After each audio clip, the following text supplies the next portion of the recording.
looked up resistance, and it means to take a stand against. If you're in the United States, there's a lot of resistance going on right now. And these are people taking, and when you take a stand against something, you're also taking a stand for something. But it's taking a stand against. And when we resist our own experience, in our context, in our purposes, we talk about resisting our inner experience, meaning we hide, we avoid, we ignore, we distract some part of ourselves. It goes underground and it becomes our shadow. Okay, that's a word that's commonly used for that. But the thing that keeps the shadow in place is resistance. And resistance means an unwillingness or not full awareness, not being willing, being open to something that might be painful or scary or whatever to come into conscious awareness. So we're taking a stand against our own experience when we resist. We're taking a stand against our own experience. And what are we taking a stand for? Maybe safety or, wanting to feel good, a fear of feeling badly if we really allow that thing to come in. But it's a movement against when we resist our own experience. In the experience of full awakening, there's no resistance to anything. There's no need to resist anything. Life in its purest form doesn't need to resist anything because everything is of itself. Everything is of itself. So there's no one, when there's resistance, there's one resisting. There's the illusion of the separate self who is doing the resisting. And that's separation. So if you're saying, I'm gonna, Chantal, I'm gonna use your example, I'm gonna watch another TV show so that I don't have to feel the fear I feel when I go to sleep. That's resistance. That's taking a stand against that feeling.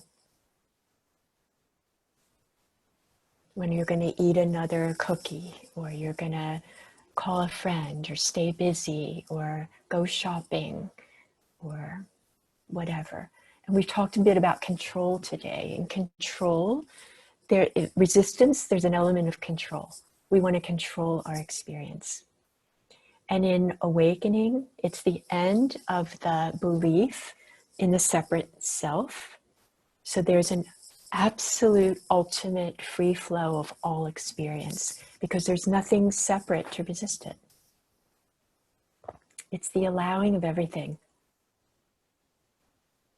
And from the perspective of the separate self that might be scared of that, and that came up here today as well, there's a trust, there's a surrender, there's a knowing that this, like there's a love of it, like so much. I love this so much. I love truth. I love this path. I love this teaching so much that yes, there might be fear, but I'm going to trust anyway.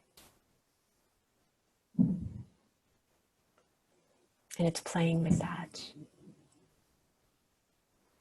So if that's freaking you out, because there are no filters, right? In awakening, there are no filters. There's no planning of what you're going to say. The planning might be there, but then there's this like, something just comes out. Action comes from flow and not from it doing. Although it can, you can say, like there can come a creative movement, creative people here, like from you write a book or write something.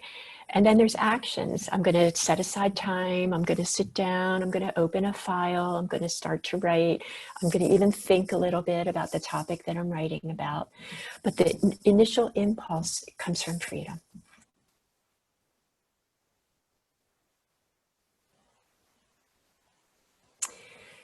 So when we spend time here like we do in these sessions, learning how to work with our experience in an intelligent way, it's all about not being resistant to it, not resisting it.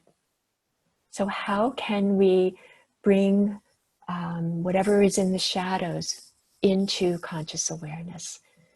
And the more we take the movement in the direction of that, the more is the potential to integrate that so it doesn't have to be in the shadows anymore. And then ultimately, the freer we are, because that's the end of that past. So when something from the past is still there, unresolved, unintegrated, it's activated, and we don't work with it, there has to be separation and there has to be resistance. That's the nature of it.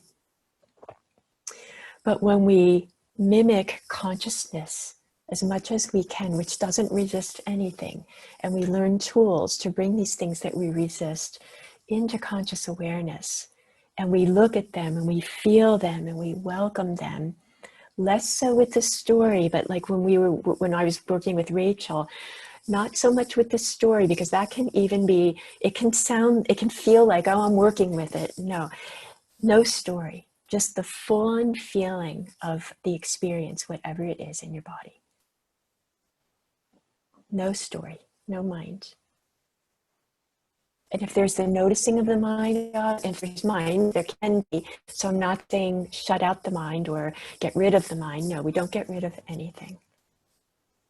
It's just like, mind, you're not being helpful. I'm just going to bring my attention into the experiencing of what is.